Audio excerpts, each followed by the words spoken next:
Is there any advice you would give to somebody like me that would want to get into it? And how to keep it alive, So producing it food is for everybody? so difficult for a young person your age to Okay. get started in agriculture today. Something somewhere is trying to pinch out the last of the ranchers because It's possible. the average age is 55 to 65. 4 companies control 85% of the beef you eat. The American rancher is disappearing. Not because people stopped eating beef, but because the system was built to cut them out. BuyHalfCow exists to fix that. Find the rancher, I find the ranchers doing it right, and connect them to real customers. I'm Ben, founder of BuyHalfCow.com. We exist to close the loop between ranchers like John and customers like you who want to know exactly where their beef comes from and the story behind it. If you've never bought beef directly from a rancher, it'll change your life. Let's get into it. This is how it starts. I've been on this farm been there about 26 years. Okay. So I manage the cattle herd on this, I manage my own cow herd, run our yearling operation, and then Kelly, my wife, operates our actual beef sale. So Awesome. that's what we do. Like I say, just been doing this a long, long time. Yep. Been growing calves, fattening calves for about 20 years. When it started off 2 or 3, just feeding for ourselves, and then a few for the neighbors, and then it kind of bounced up from there. First it was 5, then it was 10, then just a few more at a time. And then back before this, it would have been like 2019 when we decided to form Ashcraft Beef LLC. We decided we'd feed a few more, start offering some individual cuts and things like that, just something different. And that just kind of grew and grew and grew. We started off feeding 25, and then COVID hit. Yep. Then when we had COVID, that really took us to the next level. Like, we could not produce enough during COVID. And I think one of the biggest things that helped propel us was that we offered delivery at that point in time. Nobody wanted to go out, kind of thing. So Kelly could box it up. She'd deliver it to your doorstep, and you never had to see her, never had to touch her, never had to anything. Everybody knows what the COVID thing was like. After that, when COVID kind of settled down, we just kept growing and growing. And then we finally got accepted into the farmer's market up in Rockwall, which was, that's been a blessing. We've developed a huge customer base in the Rockwall area. Okay. And then now that's turned into all of DFW. We've customers all over DFW. We've got a few customers in Houston, one in El Paso, some in Austin, some in San Antonio. And then we've shipped meat all over the country. So just a little bit at a time, just kind of dabble with the shipping. Yep. So we've shipped some meat to Florida, some to Chicago, and then up into Washington State, and just kind of all over. But that's where we are right now. Awesome. So did you guys grow up doing this? I've been in agriculture all my life. I was born and raised in it. Yep. I started off when I was a little kid. My dad had a big ranch outside of Buffalo, which is about 2 hours south of here. Okay. And that's where I spent the vast majority of my childhood. And then we moved back to Alvin, which is south of Houston. That's where my dad was from, Alvin's, where he went to high school. And that's where I went to high school. And we stayed down there farming rice and soybeans and running cattle. And I messed with that all through the 90s. And then I'll admit, I drove a truck for a little while. I decided I didn't want to farm. Didn't want to mess with it anymore. So I thought, I'm going to go try to drive a truck. And that didn't last long. I had a couple of years of that, and I figured I did not want to be a truck driver. Okay. So back into ag I went. And I moved to Colorado for a little while. I worked as a hunting guide and a packer for a couple of outfitters up there. I spent some time on a feedlot outside of Greeley, Colorado. We're a big fan of that. That was the most boring job I've ever had in my entire life. If I never step foot on a commercial feed yard again, it'll be just fine. So that's part of why you don't do that. That's exactly here. Right. I know how feedlots work. Yep. Now, I truly believe there is a place in this world for a commercial feed yard. Okay. All right. Where do you think that is? I think we need it. Okay. All right. My reasoning is there's 350 million people in this country. Okay. All right. If everybody wanted beef raised exactly the way we raise it, I don't believe we could produce enough. I just don't think. For example, if you decide, if a rancher such as us, yep, when we decide to, before we started doing this, all our calves, when we wean our calves, then they go to auction, and then they go off to somebody else. Somebody else grazes them, somebody else raises them, and then they go off to a commercial feed yard, and they get grown the rest of the way out and put it in the food supply chain. For us to be able to hold enough calves back and finish them ourselves, then for us to do that, we had to sell some mama cows. We had to let some cows go. So we had to cut our cow herd down so that we would have room to grow the calves. You got to have a place to put them. You wean them off the cow, they've got to go somewhere. Where are you going to put them? So you've got to have a place to do that. And if everybody in the whole country decided to do that, then we would cut our national herd even more than it's already cut. So you're saying if everybody did feedlot or did what you do? If everybody did what we do Okay. and did not use a feedlot, where would we go with all these yearlings when they're time to wean? Right. We've got to have a place to put them. And to feed enough calves to feed this entire country and part of the world, that's where I think there is a place for that commercial yard. Okay. When you're growing, for example, you've got meat that's going to all your restaurants. All right. We can't produce enough of that locally to supply all the restaurants, and I just don't believe that could be done. Yep. But on the other hand, there is a customer base out there in the world that really wants to know where the food was produced, how it was produced, was it done humanely, was it fed this, was it fed that, how was it treated? There's a customer base out there for that, and that's where we fit in. We fit into that little niche. Yep. I believe that the vast majority of the population doesn't care. Doesn't care where their food comes from. Yeah, they don't care. As long as it's in the grocery store. As long as it's on the table and It's I on the can table. eat it. They don't care. Maybe that's rude of me to say, but I think it's true. Yep, it is. You can buy your product cheaper at the grocery store than what you can buy it from us. Right. We cannot compete with Walmart, H-E-B, stuff like that. We just can't do that. They can beat us by sheer volume. Yep. And it's not even the same products. It's not the same product, but it's a commercially fed product. Now, I'm not saying it's bad. Right. It's not a bad product, but it's a different product. Your commercial feeders, if you've got 100,000 heads standing on a feedlot and you're buying all your feed stuffs by the train car load or truckload, your feed costs are considerably less than what the small producer is. That's one thing. The efficiency is a whole lot different. On a commercial feed yard, and I know this because I've seen it, Yep. I know that there's additives put in to help boost growth.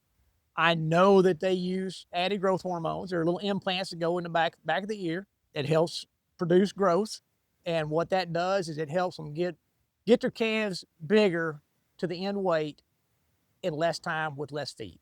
And that's because of the industrialization it is of everything. It Just is. making it more efficient, Making making it the more supply chain faster, and making everything just absolutely happen. So well, you have to remember, a commercial feed yard is a business just like anything else. Yep. And it's all about the bottom line. How fast can we grow this calf, and how many pounds can we put on him, and how quick can we do it, and how much is it going to cost us? That's the same in any business. Right. I think like that. I look at even the way we do it, there's still costs involved in all of this. So we still consider that. What genetics can we use? What cow and bull combinations can we use that will help us get a calf that's born and is going to grow a little bit faster than the last calf? Even we don't use any added hormones, and we don't use any antibiotic feed. We don't do any of that, but we do grain feed. So I still have that consideration. How fast is that calf going to gain? What's he going to do? And what's his end product going to look like? Genetics play a huge role in that. Yep. And picking the right cow and the right bull and putting the right combination together to get your end product plays a huge, huge role in that. Anybody can produce beef. I mean, if you have a cow and you have a bull and you have a calf born, Yep. There you go. You've produced some beef, but what kind of qualities? You guys have won. Remind me of the award around here that you guys got. We have won the best of it. We won best of county this year. County. We've been a finalist. We've been like second place. Well, I believe it's the last 3 years in a row, and then we finally took the top spot this year. And that was for the quality of beef, correct? Yes, that's just and that's all done on a voting thing. Yep. That's our customers Yep. voting for us. So Awesome. I can't complain about that at all. So what do you think took you from that second, like that finalist, to that, like, did you change anything that year? We did a few more customers. Yeah, I Here's the mean, voting really, thing. Yep. really. I Okay. mean, we finally, the few years before, we were getting beat out by HEB, which is, so we a little more advertising. A few more people know we're here. Yep. So just building our customer base. And so you guys are all direct to customer now. You're not Yes. selling, or have you ever sold to? No, sir.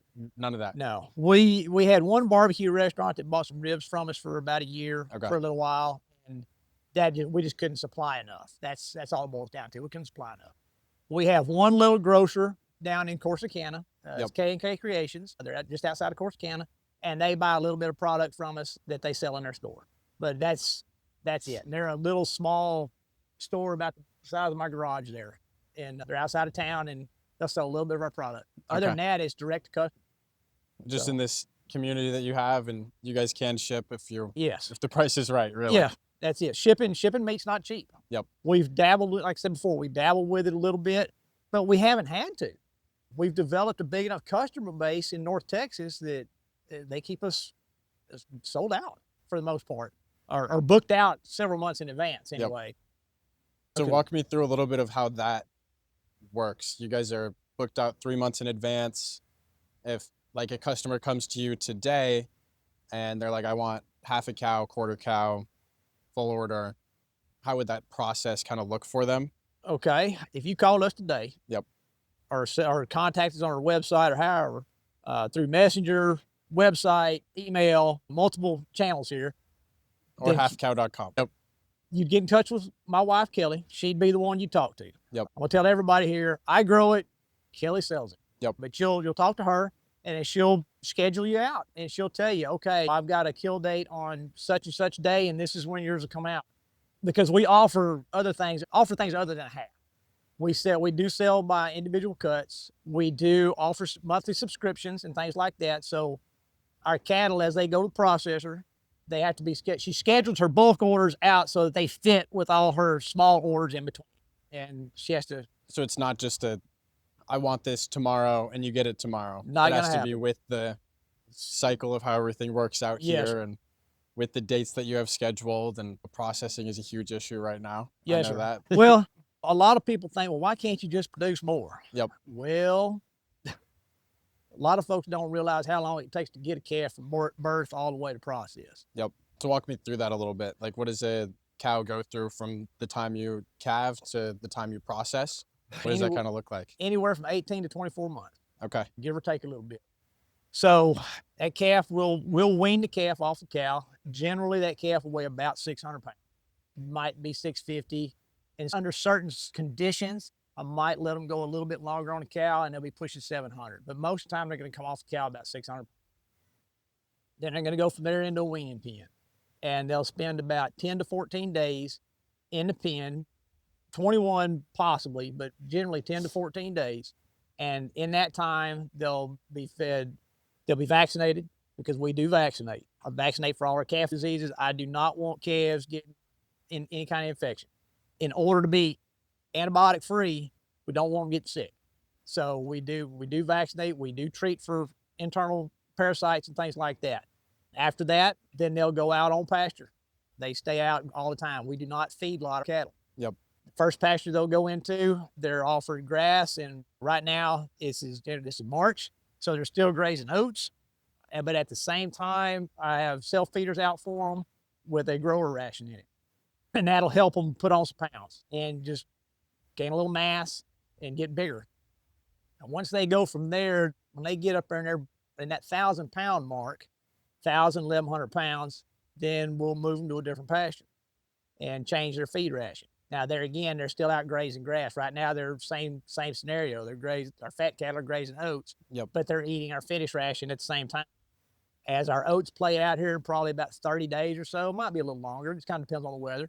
As those oats play out, then I'll close them off that, and I'll open them up onto another pasture where they're grazing our spring grasses. And right now, the ryegrass is coming on. Pastures are starting to green up. So there again, here 30, 40, 50 days, when the oats play out, they're going to have plenty of lush green grass to graze on. Yep. And they'll do the same thing. They'll graze most of the day. They generally come by the feeder about twice a day and top off. They'll eat about 20 to 25 pounds a day, plus they're grazing. And they just live their happy little lives out there, doing what cows do. So that's the way we do it. And then they'll go from there, and they'll go to the processor. But like I say, anywhere from birth all the way to process is anywhere from 18 to 24 months. It just kind of depends on the animal. So if somebody wanted to place an order today, they wouldn't get it for 18 to 24 months, or? No, it'd be anywhere from, if they placed an order today, I'm gonna say, I'd have to ask Kelly, but I'm Okay. gonna say she's about 60 days out. 60 days out. Yes, Okay. sir. We process every other week. Cool. We constantly have cattle in rotation, young calves coming in and calves that are ready going out the door. So we're in a fortunate position where we live here. A lot of ranchers will pull their bulls off and only put their bulls in for 60 or 90 days at a time. And that way all their calves are born together. We don't do that. The way we're set up is we leave our bulls in year round. Okay. The vast majority of our calves are either born in the spring or in the fall. But we do have some smaller pastures and what have you that'll string calves out. We'll have calves born kind of all year. So that lets us have a consistent flow of calves coming in and calves going out. Yep. We don't, I've never been put in a position where I've got 20 or 30 calves or 40 calves that all need to be processed today. They're all ready right this minute. I can string them out a little bit. Yep. And that helps us schedule things and keep a constant flow for our regular customers. Our subscription customers expect meat every month. Yep. So we have to have something processed. That makes sense. In order to get actual quality products of cattle, beef, really any food, it can't be fast. Like, to have an actual genuinely sustainable and good product, it takes a little bit of time. Like, you can't just get it immediately. You really care about your cows, you really care about your product and want that to be quality for customers. It doesn't happen fast. Yeah. And that's something that I just find really interesting, that it's like, well, it takes a while. You can't just, when you run out of product, we don't have the ability to just call up our manufacturer in China and tell them, hey, we need 10,000 widgets next week. We can't do that. It does. It takes time to get there, to grow them and get them right. I have a very regimented program. Yep. Where we do X, Y, and Z to get to here. But that in turn gives us a very consistent product, which I like. Because the thing is, if somebody buys product from us, I don't want them to come back and say, oh, I didn't like this, or I'm never going to come back. That's not what we want. We want a customer for life. Well, we have many customers like that. We've got a solid base that buy from us every year, buy a side of beef from us every year. And we have, like I say, our subscription stuff that comes back every month. And those people have been with us for a long time. That's what I want. I want consistency. Your livelihood. Absolutely. And this is what you do full time. This is it. This is what we do for a living. And so you really depend on that. We do. People buying from you. And yes, I'm just like any other business. We have to cash flow just like everybody else. So has there ever been a time where you guys were like pinched? It's happened a couple times. I'm not gonna lie. Yep. It's a little tight every once in a while. And what was kind of the reasoning, if you don't mind me asking? No, that is, production costs have gone up. Yep. Cattle values have gone up. Cattle market's been crazy the last few years. Yep. It just seems like the sky's the limit, like there's no end. But I'm hoping that things will level off this year, and if they'll kind of stay put, we'll be all right. Yep. You struggle every once in a while where you want to go up on price. You look at your books and you think, we've got to go up. But at the same time, you hate to do that to your customer because they're in the same boat that we are. Right. Their costs go up when they go shopping at Walmart or wherever. Same for us. Our costs go up. Their insurance costs go up. Our insurance costs go up. Everybody's living expenses have been on the rise. And their livelihood. That's it. And it affects us. It affects us in our business the same way that it affects everybody else in this country. So you care more about the customer satisfied, that the pricing is fair and like consistent with what'll keep you in business, than if you guys have a good operation and like good customer service and everything. Like, yeah, the customer service is unbelievably important to us. And it kind of becomes a little family. It does. Kelly extent. Is very close with her most customers. Yep. It makes a huge difference. It seems like something that's going away for some reason, but we're trying to I bring believe that back. so. I believe so. I'm a little old school, I guess. Yep. I'm 53 years old, and I was raised. So some of our beliefs in the way that we do business is something you don't see in everyday business all the time anymore. You still find your small businesses will be more customer service oriented than the big guys. I believe. That's just from my experience. Yep. So that's one of the most important things to us. Because there again, I want a customer to come back and buy from us again. I don't want them to be one and done. That's not the goal here. Right. So why would somebody pay your price for your beef versus just going to Walmart where it's cheaper? I believe that the people that buy from us are kind of like we were talking about earlier. They're the folks that want to know what the product is and where it came from. That's important to people. Yep. I believe that all you got to do is taste some ground beef, dude. That's it. That's a it sells itself. That's right there. That's what sells me every time. We've had multiple people come to us and say, we've never bought a side of beef before. How does this work? I say, and most of the time, 9 times out of 10, what we'll tell them, especially if they're local and they can do it, we'll tell them, you need to take a pound of ground beef, a roast, and a steak home and go cook it. And then make sure that you like that product before you come to us to spend $2,000+ and fill your freezer up with something you're not gonna be happy with. That's what I noticed is a lot of the people that are like wanting to buy bulk, they've been like essentially scammed by somebody with the poor quality products, and I never do that again. We've had multiple people come to us and say that. And that's one of the things that's helped us grow is doing little things, telling people little things like that. We are not a 100% grass-fed, grass-finished product. We kind of talked about that a minute ago. We do finish on some grain. If that's what you're looking for, then we're not your people. But we can still be friends. I'm not going to hold it against somebody because they don't want a grain-finished product. I don't have a problem with that. But for where you guys are at, it makes more sense to do it the way you're doing it, because it just like with the land that you have, it doesn't make sense to do a full grass finish. It doesn't, not for us. And that's something that I recently had started understanding, was the fact that like different parts of the country have different like soil and grasses, and you can't even practically grass finish these cattle half the time. Not in here. Different parts of the country. Not in North Texas. Yep. Last year was kind of an out of the norm year. I shouldn't say that. I don't believe in a quote unquote normal year. Yep. I think we have averages, but every year is a little bit different. Last summer was unseasonably or abnormally mild. We had a very mild summer. We had rains all summer. So we had green grass all summer long. We baled more hay last year than we knew what to do with. We've still got tons of hay. Just have no place to go with it. Yep. Can't even hardly sell it because there's so much of it in this part of the country. But on more of an average year here in North Texas, by the middle of June, it starts getting hot. July, it's cooked. August, it's 100 degrees, and it's not raining. Rain will cut off about the 4th of July, and it's not gonna rain again until September. Yep. That happens pretty regular. So if you're trying to grass finish cattle in that condition, if you're trying to do it effectively, the odds are you're gonna run out of green grass. Now, there are some folks, I will say this, there are gonna be some people that are good grass managers and run smaller, and they can do some rotational grazing and things like that. I'm not gonna take anything away from that, from anybody like that. If you've got the herd set up right and you do have the grass, then maybe you can finish them out. I believe it's more difficult to do here. As you get up into Missouri, up in that part of the world, you get up into Nebraska, up into Dakotas, their growing seasons are different.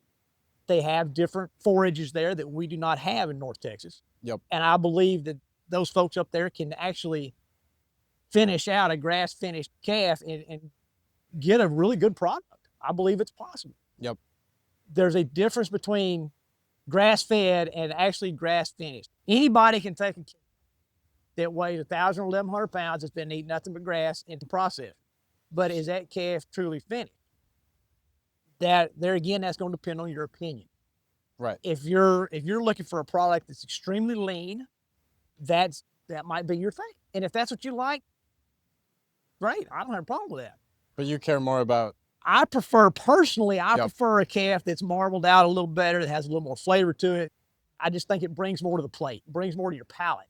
And I don't even believe the grass finished marketing, like at the store when I see like the label is like pasture raised versus grass finished, like what does that even, I don't even believe the labels. It's hard to say. I don't know all the labeling laws. I know they're pretty loose. I've read through some of that stuff. I'd have to reread part of it because it's crazy. But it's not even like a legitimate, there's so many ways you could get around it. Yes. And it's just, I don't know. There's so much mistrust with Yes. those labels. I'm almost curious what the right way, the $1 million question, like what the label should constitute and what it means, and in order to get a certain label that makes it like a quality product. Yeah. It just, I don't know, that part's so interesting. But it's more about what I've been learning too recently is like a lot of people care more about the genetics of the cow and feeding it what specifically is going to make the quality of the beef taste better. Yes. Instead of actually like these dietary concerns of like we were talking about earlier, like the 80-20 percentages and all this stuff. It's like, no, this is just beef that tastes really good. It tastes like beef. It tastes like beef. It tastes like beef's supposed to taste. There you go. That's just my opinion. Yep. I'll give you a prime example. When you buy a package of ground beef from us, all that ground beef in that 1 pound package all came from the same carcass. Yep. When you buy it at the grocery store, there's multiple carcasses in that ground beef, and that's just a fact. And there again, I don't think there's anything really wrong with it, but it's gonna have a little different flavor. It's gonna have a different taste to it. I've eaten countless pounds of that growing up. I've spent my time at the burger joint, Yep. just like everybody else. Right. So I'm not afraid of it, but there is a difference in flavor. That's the biggest thing. When you get that ground beef that hasn't had anything done to it, it's just been ground up, put packaged, and that's it. Yep. Most of our ground beef is going to be about an 80-20 meat to fat, beef to fat ratio. We dabbled with some 90-10 and some 95-5 before, but to get it that lean, we were having to cut into things like that and grind it, and it just wasn't feasible because we were having to charge so much for it that it just wasn't feasible. Yep. So I feel like about 80-20 is about right. Yep. So and it tastes good. So I don't want it overly fat. I don't want a 70-30. I don't want a 60-40. I don't want anything like that. Yep. So something I've been curious about is that like online, Instagram, social media stuff, it's like you see all this content about like 4 companies owning a majority of the beef supply chain. Does that affect smaller ranchers like you, and kind of how does that, if it does? I don't think it really affects us. Okay. The number of cattle that we run on this particular farm, Yep. We don't finish all those calves. So we supply quite a bit of beef to the regular food supply chain. Yep. We do, and the market's been good to us. That plays a role in our pricing. Is what is the value of our animal if we just take them to auction? Right. Because truth be told, it'd be a whole lot easier to just put them all on that trailer right there and haul them down there to the auction. When you take on that extra time, it's a lot of extra work to get them from weaning age up to processing age. We're talking a year or better, a year and a half to get them there. There's a lot of extra expense in that. And that's something I think a lot of folks don't realize. It's not just the cost of the feed and the cost of the processor, but there's a lot of extra hauling in that. You got to think about it. If we haul that calf to the auction barn, I've got to haul him one time. I put him on the truck and he's gone. Yep.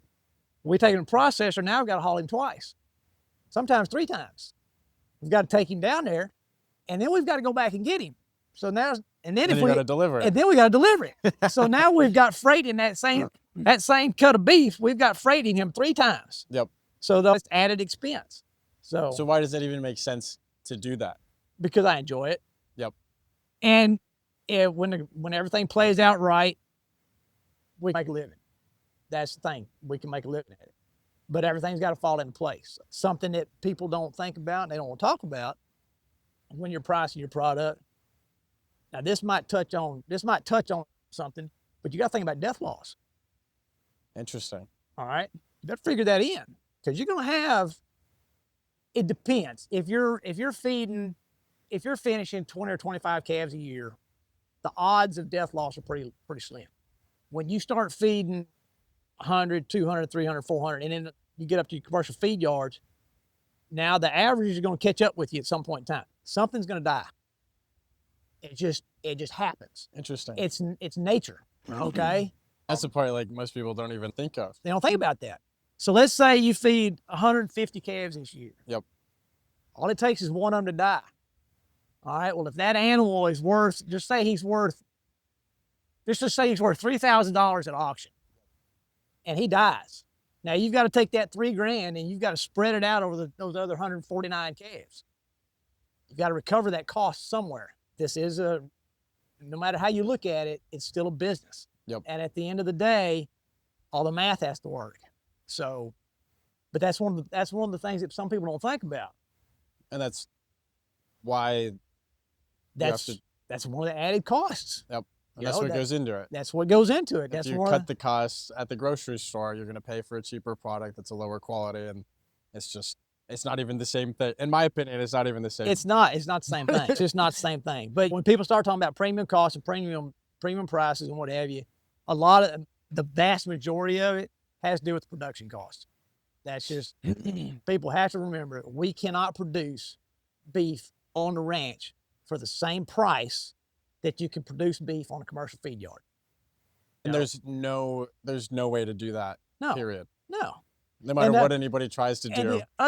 You can't compete with volume. I don't know exactly what the margins are on feed yard. I don't know, but I would venture to say that if you've got 50 or 100,000 head on feedlot, if you make $100 a carcass, you're doing pretty good once it's all said and done. But the other thing you folks don't realize is, as a small producer, we don't have access to certain markets. All right, we take a calf to the processor. You think about it, everything gets thrown away at the small processing facility. We can't sell the hides. We can't sell the blood. We don't have a market for hooves, all the extra. When that calf goes in a commercial plant, when he comes in this end, he goes out the other, vast majority of that animal's gone. They get to sell that. They get to sell the hide. They get to sell the blood. They get to sell all the other parts that we don't have access to because our processing facilities are too small and we don't have a market for it. Interesting. You got to think about all that. The big four, you got to think about what they get to sell off that animal versus what we have access to sell. Interesting. That's just something to think about. Go home and Google it. Okay. Yeah, Google that. See what all the parts that come off that animal actually get sold. They make all kinds of stuff out of that. Right. Blood, I'd have to look it all up, but I know it goes into some cosmetics. It goes into laboratories, use this stuff for testing and doing all different things. I'd have to look it up. I've read all of it in the past. I'm not going to sit there and say that I can recall all that information right now. My goal, obviously, is to close the loop for smaller producers, bigger producers, people selling direct to customer, right? Yes, sir. What do you think would change if everybody did that? Like every customer bought their beef directly from somebody like you? If every customer in the world tried that, I don't think we could pull it off. You couldn't pull it off? I don't think so. I don't think there's enough. It's like we talked about it a little bit earlier. I don't think there's enough land available to be able to finish calves like that. And that's the biggest thing. Yep. Now, we can sit there and debate that all day long. Right. Yeah, you don't even want to get me off on housing developments and solar panels and all the things. Yep. It's a huge impact. It's a huge impact on agriculture as a whole. Yep. You look at, we lose land every day in this country. It's like every 1,000 acres a day, isn't every single day, we lose land to houses. Yep. We lose land to solar farms. Okay, now let's back up. I'm going to tell folks, I am not opposed to solar energy. Yep. I am opposed to giant solar farms. I look at it like this. If you truly wanted to do this effectively, you're putting up all these new housing additions, put solar panels on every roof.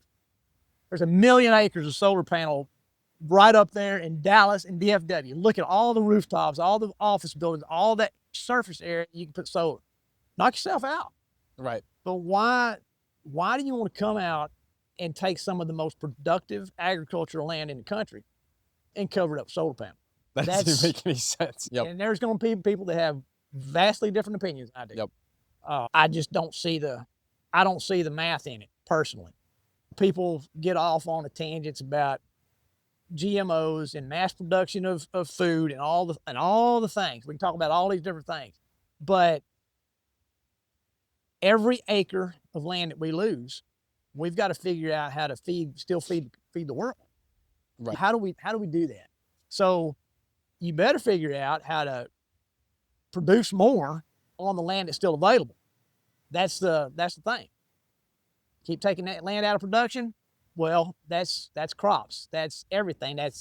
That could be corn, could be soybeans, could be cotton, could be wheat, could be oats, could be vegetables, could be apple orchards, could be, list goes on and on. Yep. You take land out of production, now you've still got the same population, you still got the same mouths to feed, now you've got less land to do it with. So, and that's kind of then we're going to be eating plastic food I that's mean, made in the lab, and things have if changed. we keep doing that. I'm not a fan of lab-grown meats at all.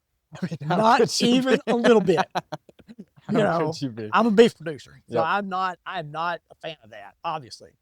But I know some folks are. And if that's what you want to eat, there again, we can still be friends, but I'm going to disagree with you. Yep.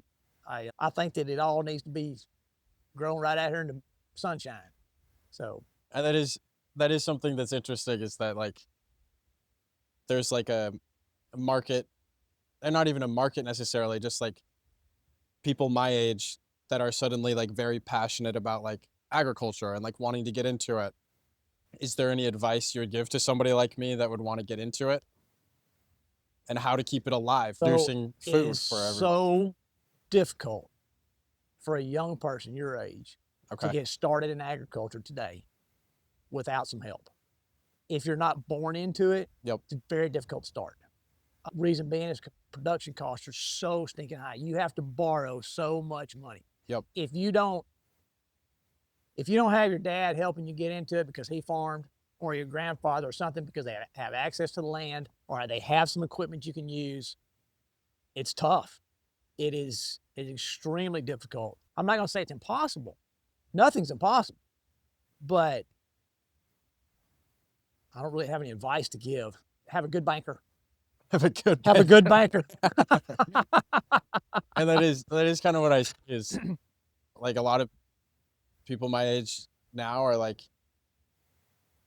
willing to take the risk in order to, in my opinion, farmers and ranchers are like the original entrepreneurs, because you undertake so much risk and so much passion into what you do for like unlimited reward, but it is kind of capped at some point. It is kind of capped. But it's more about, I'm Oh. passionate about this thing and it really means something to me. And I also believe that the spirit of entrepreneurship is going a wrong way, where it's like Yeah. a laptop and I do this thing, but How does advice on that? I guess my advice would be, if you don't have any experience in farming, Yep. and you're not gonna like this answer, but find a farm you can work on for a little while and try to get your foot in the door somewhere to find somebody that'll help you.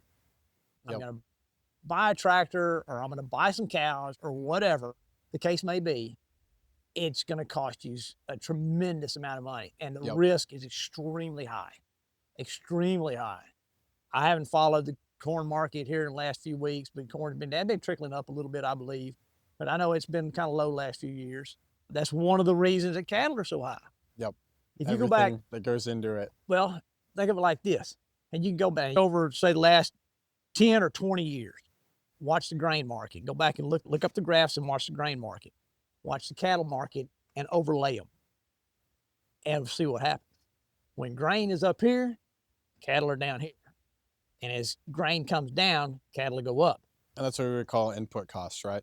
That's it. Okay. So it's all For connected. example, in 2019, right in there before pre-COVID, wean and weight calves were worth about, if I remember right, about $900.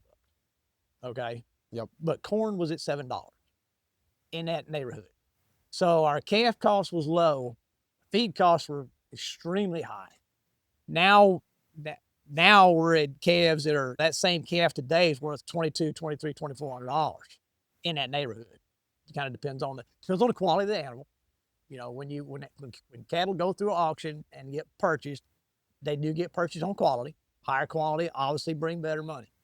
But corn's at like $450, $460. So it's somewhere right there in that neighborhood today. You give or take a few cents. Yep. So our feed costs aren't near as high. Well, a commercial feeder, when they're buying cattle, they're looking at the same thing too. Okay, I can pay a premium for this animal because my feed costs are low. But when their feed costs start going up, then they start paying less for the animal because they're a business. At the end of the day, they've got to make money. Yep. So when their input costs go up, they'll tend to pay a little bit less for cattle. Right now, one of the reasons cattle are so high, and I know you've read this, and lots of folks have, but our overall herd in this country is pretty low. Yep. It's dropped dramatically, and this has been years in the making. It was the same headline this time last year. Yeah, but it's there's a lot of things that are driving this. We've had drought. We had a bad drought. I could dig way back here in the back of the files, but I'm going to say it was 2007. We had a pretty bad drought. We had another one in 2011. 2011 was a doozy, and things got pretty bad. And there was a whole lot of cattlemen sold off because they didn't have anything to feed them. Didn't have any water. The water becomes an issue. And let me tell you, hauling water is not fun. You can haul feed, but when you have to start hauling water, Yep. man, you got to really think about this. Do I really want to keep these cattle or not? Yep. Then the market started to shift. Cattle got pretty cheap because they were flooded. I want to say it was 2012, 13, and 14. Cattle market started going up. Yep. And we were getting high prices. Like, holy moly, look at this. Well, then a few years later, 17, 18, somewhere right in there, we had a couple bad drought years. Same thing. The cattlemen start selling off the herds. You start selling mama cows. All right, well, now we're selling mama cows. What are we going to replace them with? But because you have to. Well, you got to. Yep. But now what has happened to us is since COVID, the cattle market has gotten so high. All right. And these calves are worth more and more and more and more and more. So you start thinking about this. And your average rancher, I shouldn't say average, that's probably the wrong word. A lot of guys will look at that, and you're standing there looking at this heifer, and she's coming off her mama. She weighs 600, 650 pounds. It's like, man, I really need to keep that heifer for a cow, replace some cows that I sold because my cow herd is down. God dang, man, she's worth $2,000 at the auction today. Well, it's going to be 3 years before I get any money back on her. Because, okay, you've got this calf that's born. Yep. All right. She's 6, 7, 8 months old when you wean her. Now, she's still got to be raised to breeding age. Now, this is a whole nother conversation, but guys can get off into how old does that calf need to be when we're, well, some guys will say, well, she needs to weigh 750 pounds and we'll put a bull on her. Me personally, I don't agree with that. Okay. I think she needs to be at least 15 months old, regardless of weight, because she's liable to be 750, 800 pounds at 10 months old.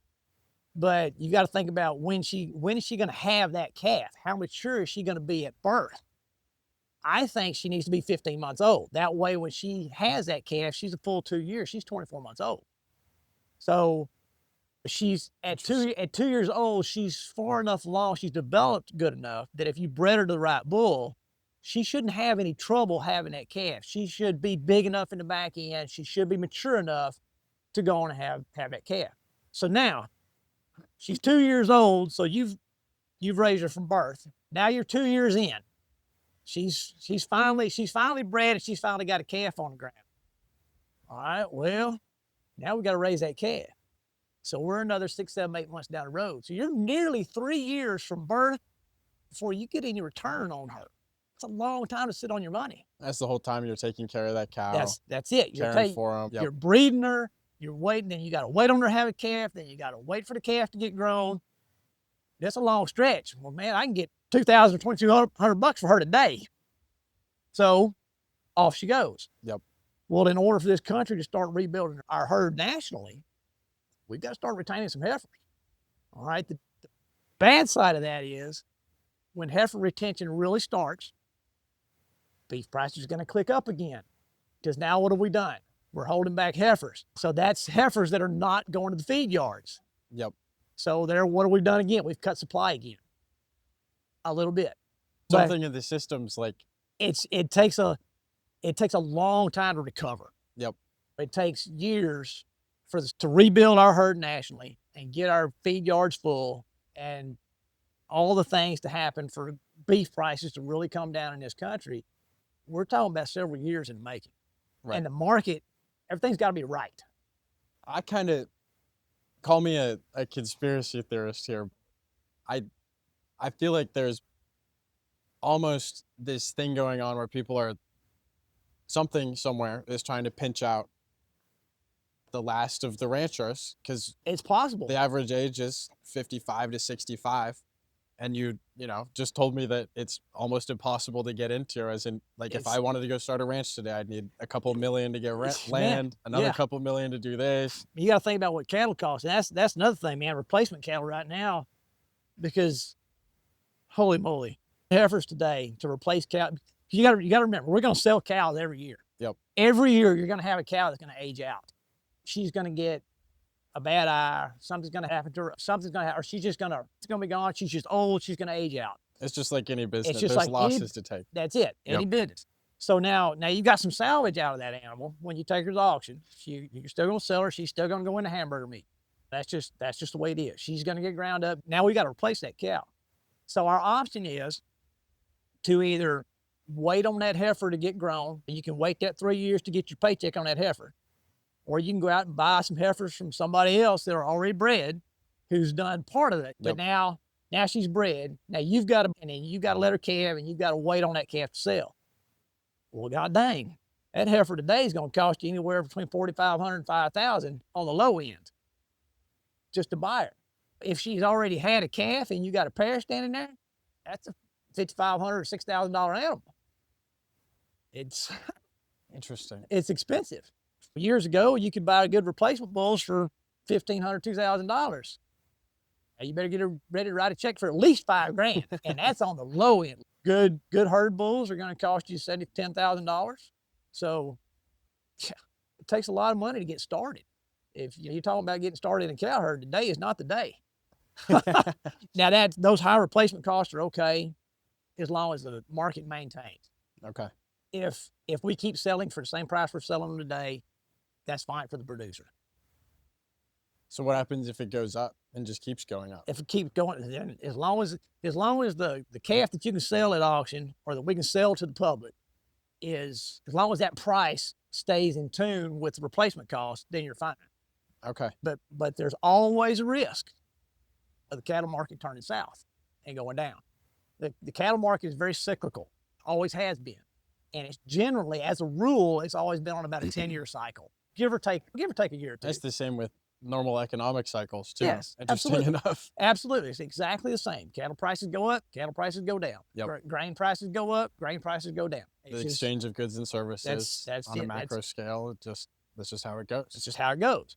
So, but it's paralleled over here too. Exactly, it's exactly the same. Interesting. It's exactly the same. So, do you think there's any world that exists where you can have your prices for what you want to charge for beef like stay the same, and like outside of that loop, that economic cycle of the cattle prices going up and down on the commodity market, for example? I want to see a world where we buy direct from ranchers, we buy our food locally, we keep our land the way it is. It's probably a pipe dream, but I feel like that world exists, and that's why I'm doing this thing. Is you can get in front of 1 million people tomorrow if you know how to do this thing. Yeah, and it's like, I think there's real power in that, to be able to get in front of a lot of people, tell your story, tell why you do it, and why you actually care about continuing. And I'm just curious if you think there is a scalability to people like me coming into it at some point, because at some point you're going to have to figure out what you're going to do with it. Who are you going to give it to? How is it going to continue going on?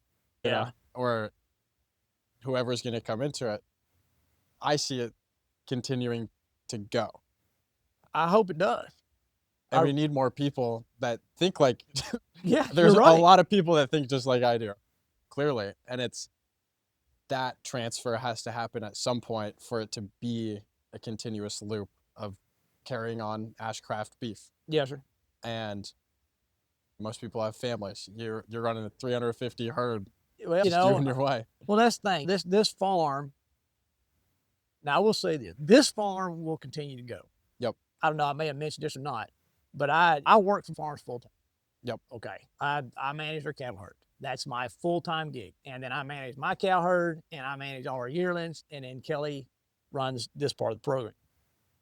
The farm that I work on full-time will continue, because there is there's the next generation is already coming in. Okay. So it's working well for us.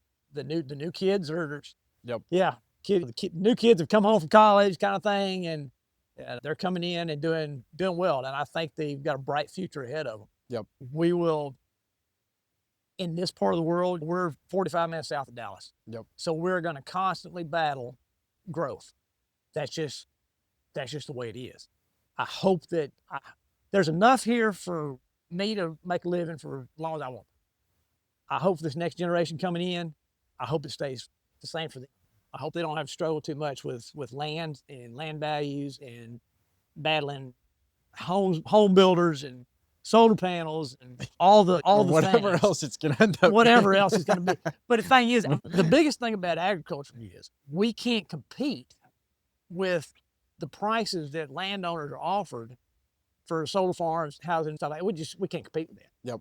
There's no way. The vast majority of the land that we work is leased land. Now, it's stuff that we've had rented for 20, 30, 40 years or longer. But what we've seen since I was a kid, when I was a kid, the landowners that didn't work their land, they leased it out, but they still lived there. Okay. They were still tied to the land. But as their generation has passed, and the land gets passed down to the kids, and then maybe again, well, then it gets split up again, and it gets split up again. And before you know it, the landowners don't live here anymore. They live in Dallas, or they live in East Texas, or they live over here, or they live over there, wherever. And you're seeing more and more of them that are not tied to the land. And it becomes just an asset. It's just, how much is this land going to generate for me? All Yep. right. Well, when you're paying crop rent on it, or you're paying pasture rent on it, well, that's one thing. But then when a solar company comes in and offers them $3, $4, $5, $6, $7, $8, $900 an acre per year on a 25 or 30 year lease, dude, we can't compete with that. Right. There's no way. It's not. There's no way. Developer comes in and offers them however many thousands of dollars per acre to buy the land and put houses on it. Well, duh. The odds are it's going to sell. You can't. You can't compete with that. So agriculture is never going to be able to compete with development. Just not going to. And so it kind of feels more of like a spiritual battle, like a battle of the heart almost. Yeah, my land might be worth millions of dollars to this person trying to build a condo complex That's on it. it so they can make millions of dollars off it every year. But they can also sell it to agriculture and or just do the right thing. That's really. it. But you got to think, what do people want to pay for groceries? Now, this is something I'm going to say, and you'll probably edit this out. That phone sitting there on your lap. Yep. You'll go out and pay $1,000 for that phone and never think twice about it. Not one. You're going to say, oh yeah, I've got to have that. Oh, cable TV, internet, I've got to have that. Got to have it. Yep. Oh, $6 at the grocery store. Holy crap, I ain't buying. Right. I'm not going to do that. It's like, where are my values at? Yeah. Stand for. The thing I love about my brand is that it's the embodiment of everything I stand for and represent, and it's been received by the market really well. So people start fussing about grocery prices and this, that, and the other, and what things cost. Look at everything else. You go out there and you spend $6 or $7 on a freaking cup of coffee at Starbucks. Yep. But you're going to fuss about $8 ground beef. Lay's potato chips costing per pound more than beef. Absolutely. Absolutely. And you're okay buying Lay's potato chips That's it. for $7 for a bag that's like a few ounces. You're exactly right. So a pound of Lay's is more expensive than beef. And you can say this directly to the camera if you'd like. Say it directly to the person who's watching this video, who's never bought beef directly from a rancher ever. What would you want them to know? Take your time. If you're out looking for beef, take your time. Make sure you know the guy, know the rancher. If you're buying from another part of the country and you're going to have it shipped to you, make a couple phone calls. Talk to the people that are actually producing the product. You need to make sure you're getting what you're paying for and you're happy with it. Make sure they've got good customer service. That's important to us. I would hope it'd be important to you and anybody else out there. So that's the biggest thing. You just do your homework. Know what you're buying. If you're going to take the time to actually do this, Yep. then take the time to do homework. Talk to your producers and see what they're doing. This is part of the homework now. That's it. Our product, we produce a grain finished product, and most of ours, we do not have our meat officially graded. Okay. But talking to our inspectors and stuff at the plants, we're going to be in that high choice. 9 times out of 10, we're going to be in that high choice mark. We'll hit prime every once in a while, but there's only a small percentage of cattle that actually grade prime. I'd have to look it up, but I'm wanting to say it's like 10% of the herd when it actually comes off feed yard will actually grade prime. So anyhow, that's, if you're looking for a grass-fed product, make sure you're getting a true good grass-fed product. Find a producer that produces that. Yep. That does a good job at it. And they can show you the whole process. That's Drive you it. out to the pasture. Absolutely. Not hide anything. It's about the I tell you transparency what, is the most important thing. if you ever ask a producer, can I come to your ranch, and they say no, then you need to find somebody else. Yep. That's why I show up with a camera, and if they're like, you gotta turn that off. That's it. If you got to turn the camera off, then that's the wrong guy. Cool. So, well, I appreciate you letting me come out to your lovely home and check out your. It was nice getting to know you. Appreciate the time. Yeah. Appreciate the time. And now we're gonna go eat steaks. Absolutely. Let's go with some steaks, dude. Cool. Thank you. Yes, sir. All right.